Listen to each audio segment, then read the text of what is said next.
everyone. Hello, good morning everybody. It's Saturday, 23rd of March. My goodness, we are 1 week away from the Easter weekend. And you know what? I haven't put on the lighting. Goodness gracious, there we go. But welcome to the kitchen. The sun is out, but the wind is there and there is a chill in the air. And you know, I'm feeling tired this week. There's been an awful lot of excitement going on. Lots of really good stuff. My secret judging, have to kill you, can't tell you, but that's done now and was very exciting, very exciting.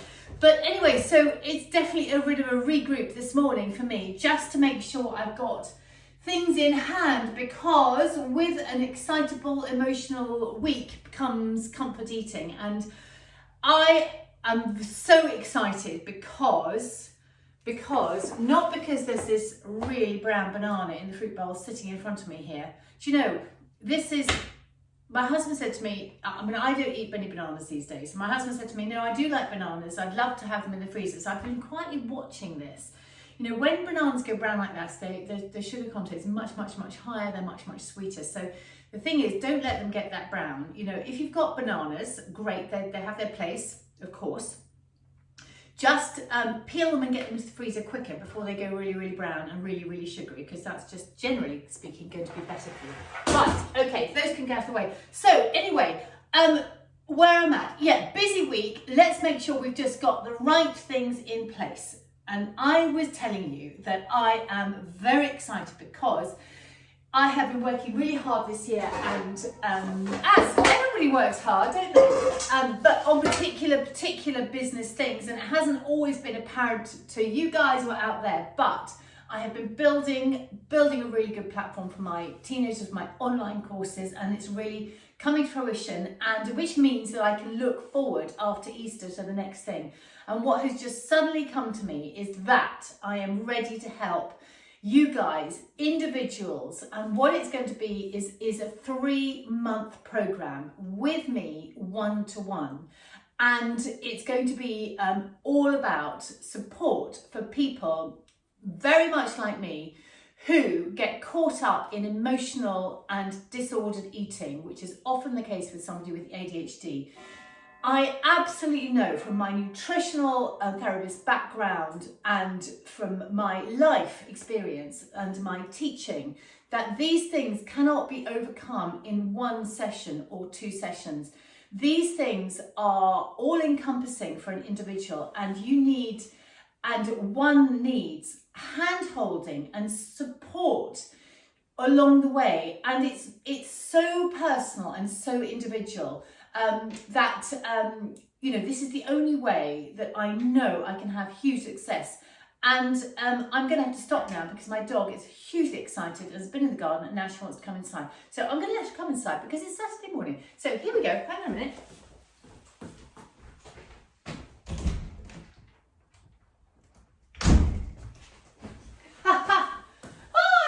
Saturday morning. Anyway, so that's it. So you can watch this space.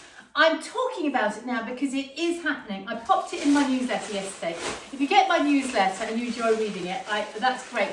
And I'm so sorry. I know I should proofread my newsletter twice.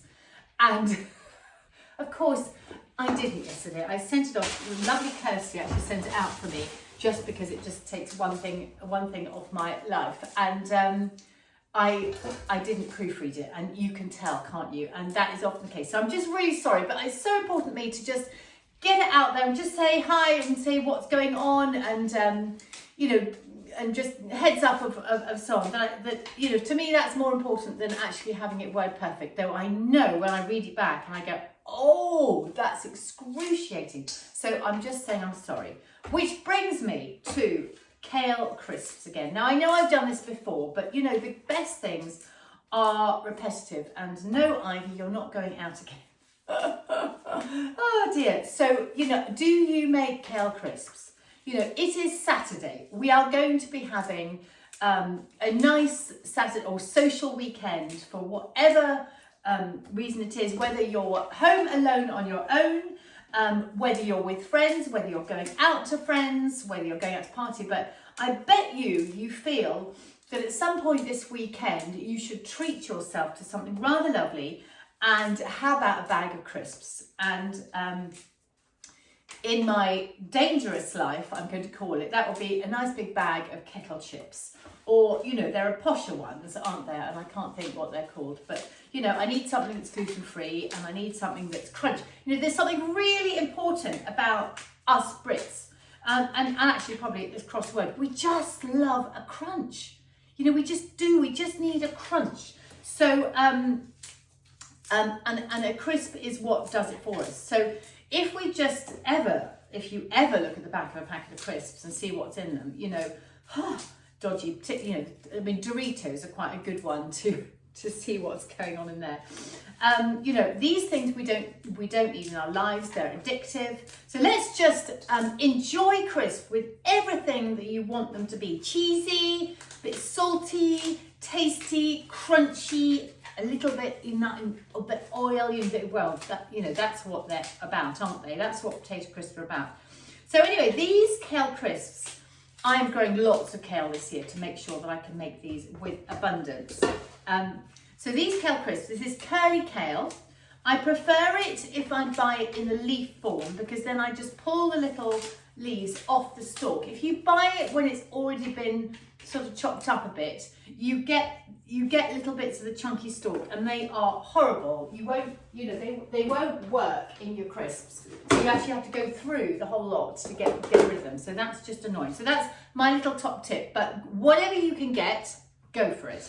So that's the first thing. Now, we want to have some nice oil on that. So choose a really delicious olive oil if you can. And you can be quite generous with this. Now, think about a potato chip going into a great vat of low-grade oil, all right? This is a very different thing. I'm using the top end of my oils to do this. We then need seasoning. So lots of lovely black pepper. Remember, there's all this sort of umami going in. And then actually I'm using Dr. Hill's Sunshine Salt. That's a really lovely sea salt with all the minerals and things in it. So if you can get this extra level of nutrition in wherever, go for it. Now, you can be quite gentle with the salt, thinking about traditional crisps. And then I love to have garlic in there. And I use these garlic granules. You know, if you've been watching me, you'll know I use these. Those are really nice. There are onion ones you can put in as well, but I tend to stick with just the garlic. And then my top secret thing, it's not secret at all, is that I use nutritional yeast, which looks like fish food. But actually this is going to make the chips taste jolly, cheesy. It's the cheesy, it's the cheesy element that is just sublime. So this is, these are going to go into a really low oven, about 125, and it's going to take about an hour or so, and halfway through I will turn them over. If you have the oven higher, they will cook quicker, but they will go really dark and they can go blacker. So I prefer nice, long and slow. And actually I do have a dehydrator, and I haven't tried it in my dehydrator, but you know, there's a thing for a rainy day, isn't there? Right, so look at those. Heavenly. So that is it. I'm sure I've got a tray out. No, I haven't. Here we go. So that is number one. And then the other thing that is really good to have, I'll just pop that there, and then I'll pop those into the oven in a minute. The other thing that I really like to make sure I've got, and I've been making them a lot recently, but they keep on disappearing, are some crackers. So again, oh, I'm not very organised here, look. Here, get my tea towel in. So I like, you know, it's very, very simple. This recipe is a sort of, I use this as a great goldmine. Sarah Hill's Paleo Keto, what do you call it?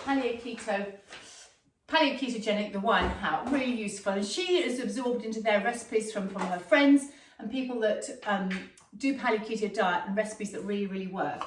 And this is somebody called Caroline Cheshire, I think, from Cheshire's Biscuits. It's a really, really easy recipe. It's just a cup of linseeds, and then you can just flavour it however you like. And I love to put in, you know, cumin seeds. And you notice I'm just putting them all in here because they're all going to go into the blender. cumin seeds. Well, we could have some more garlic. We could have a few onion granules in there, couldn't we? Oh, that needs opening. It's always quite nice to give these little biscuits a little personalisation. You could put a few little chilli flakes in. Right, I'm going to pop these all in there. Yeah, Ivy already knows that I'm going to be doing this. Oops, and then some, that is oregano. That's oregano. Then we need, obviously, salt and pepper. A little bit of salt. There we go. So I'm just going to get that. Sorry, Ivy. And I haven't even got to fix it. I know. Okay, darling. Okay, all right. Sorry. Here we go. Here we go.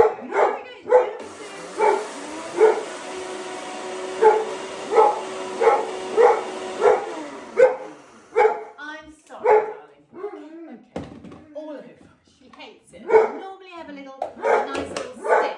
Ivy, would you like a piece of... Oh, she's been called. All is good.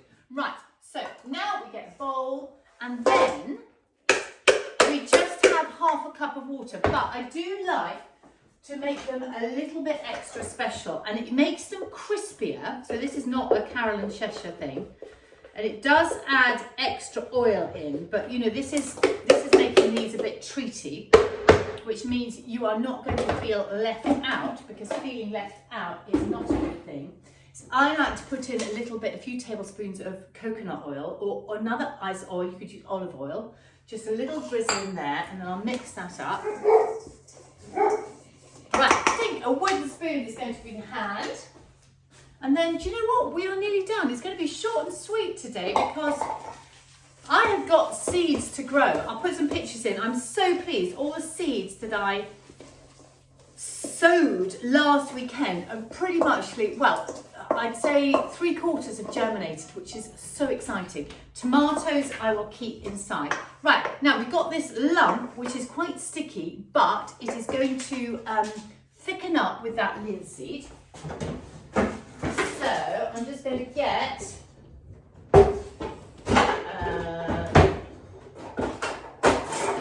right, how do I do this? A little rolling pin. Now, this is the fun and games. So, I'm just going to get one layer of this non-stick paper here, and all of that is going to go on. There we go. Right, these are going to cook at, what do I do? In 180, about 180. Actually, you can cook them a little bit higher. I am looking for my rolling pin. There we go. Now I'm going to put another layer of non-stick baking parchment on top, and then just use the rolling pin to spread those out. And just, you want it really, really thin. And once you've done that a couple of times, you can peel off that top layer of paper, and you can just get a palette knife to just tidy in the edges. I don't mind the edges being rough, but look, that's going over the side there. So let us just spread that around again. Look. So I think thickness of a pound coin is about what we're waiting for, aiming at, you know. Who cares? There we go. Right, move that around the other way. We'll do another one that way. Now my last little bit of fun and games, having got that done like that, is just to score it. So I do love using my pizza cutter. I spy my cutter. Pizza cutter is in the correct place. Now I just do it in sort of diagonals. So you're creating diamonds. You don't have to worry too much what they look like, but if you do it like that, then when they're all slightly different sizes, it really doesn't matter. Ta-da! Lovely, right, we are sorted. There's a whole crazy assortment of sizes there. Right, guys, that is me done for Saturday. I hope that inspires you. So here we've got kale crisps. That is going to really tick the box. And we've got some crackers to have with, you know, whatever it is, with pate, with, you know, cheese on, whatever it is. And maybe with some delicious olives that will really keep us on the straight and narrow for a fun Saturday night. And make sure you've got plenty of sparkling water, because that in a wine glass with lovely ice cubes and lime and everything is just really refreshing and delicious and makes you not feel left out if you're choosing to avoid alcohol. So over now, have a fabulous weekend. 1 week to go to Easter, and keep an eye on my Facebook pages because I will pop out my link to my hot cross bun video. Okay, all right, enjoy the weekend. Bye.